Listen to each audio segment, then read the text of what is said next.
دیارە لەم سێ ڕۆژەدا 2011 نەخۆش سەردانی ناوەندەکانی تەندروستی چەمچەماڵی کردووە لە 465 نەخۆش داخل کراون دیارە هۆکارێکی بەشێکی گەڕێتەوە بۆم پەتاوەرزی کە لە ئێستادا وجودیەیە چون حاڵەتی ڕووداوی هەمە جۆرمان هەبووە دیارە کەوتن بەرکەوتن پێوەدان برینداربوونی تیا بووە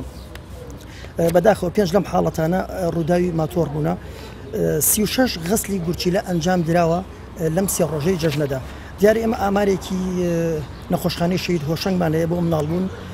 لە ماوەی ئەم سێ ڕۆژەدا 25 مناڵ لەدایک بووە 19 مناڵی بە سروشتی لەدایک بووە 6 منداڵی بە نەشتەرگەری لەدایک بووە